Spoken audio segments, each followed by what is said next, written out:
సాధారణంగా ఒక బిడ్డకు తన తండ్రి తల్లి అంటే గొప్ప హీరో వర్షిప్ ఉంటుంది. మా నాయన హీరో అనుకుంటారు ఎవరైనా. కానీ కేసీఆర్ గారి కడుపున పుట్టిన బిడ్డగా నిజంగా నా పూర్వజన్మ సుకృతం, నా అదృష్టం. ఎందుకంటే మా నాన్న నా ఒక్కడికే హీరో కాదు.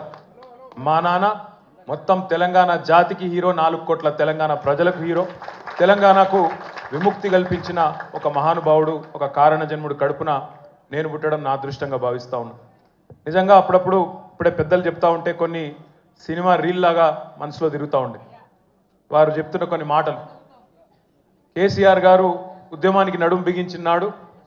ఎన్ని ప్రతికూల పరిస్థితులు, ఎన్ని ఇబ్బందికరమైన పరిస్థితులు ఇప్పుడే పెద్దలు మస్సున్నాచారి గారు చెప్పినారు. మీడియా పవర్ లేదు, మనీ పవర్ లేదు, మజిల్ పవర్ లేదు, కుల బలం లేదు, ఉన్నదల్లా ఒక్కటే గుండె బలం, జనబలం. దానితోనే ఆనాడు 25 సంవత్సరాల కిందట పార్టీని పెట్టిన తర్వాత ఎన్ని దెబ్బలు, ఎన్ని అవమానాలు, ఎన్ని రకాల ప్రతికూల ఫలితాలు ఇప్పుడే హరీష్ రావు గారు మేము వివరంగా చెప్పినారు. ఇవన్నీ ఎదుర్కొని ఇంకొకరు బతికి బట్టగట్టాలంటే ఈ రోజున్న రాజకీయాల్లో సామాన్యమైన విషయం కాదు. కానీ తాను తెలంగాణ అనే స్వప్నాన్ని తెలంగాణ ప్రజల తరపున స్వప్నించి ఒక కలగని ఆ తర్వాత 25 సంవత్సరాలుగా ఈ రాష్ట్ర రాజకీయాన్ని శాసించి అల్టిమేట్గా సావు నోట్లో తలబెట్టి తెలంగాణను సాధించిన కారణ జన్ముడు మన నాయకుడు కేసీఆర్ గారు అనడంలో రెండో ఆలోచన ఎవరికి కూడా లేదు.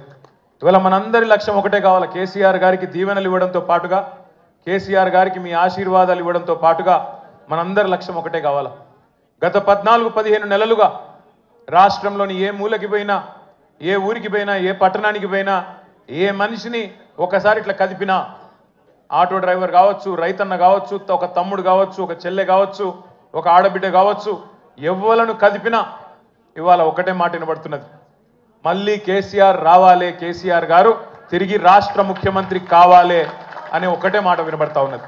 ఇవాళ కేసీఆర్ గారి జన్మదినం సందర్భంగా మనందరం కూడా ఒకటే ప్రతిజ్ఞ తీసుకుందాం. అందరం ఒకటే లక్ష్యంతో రాబోయే 3.5 ఏళ్ళు పనిచేద్దాం. ఒకటే ఒక లక్ష్యం, మళ్ళీ తిరిగి ఏ కేసీఆర్ గారి వల్లనైతే ఈ తెలంగాణ సాకారమైందో అదే కేసీఆర్ గారు తిరిగి ముఖ్యమంత్రి కావడమే లక్ష్యంగా అందరం 60 లక్షల మంది గులాబీ దండు ఆయన కుటుంబ సభ్యులందరం కూడా కలిసిమెలిసి